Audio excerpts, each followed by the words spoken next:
potentially dangerous weather situations. Specially built receivers are automatically activated to warn of the impending hazard.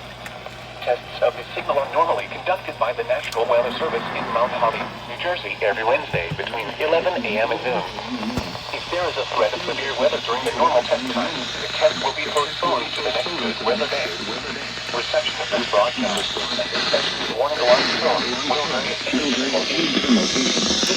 This will be more noticeable at greater distances from the transmitter, even though you are using a good quality receiver in working order. The warning alarm tone will be activated weather watches and warnings for the following counties and marine areas near Lewis, Delaware, Burlington, Maine, Cumberland, and Ocean, including the Atlantic coastal waters from Mass, England, New Jersey to Cape Kingston, and other marine coastal waters from Great Delaware.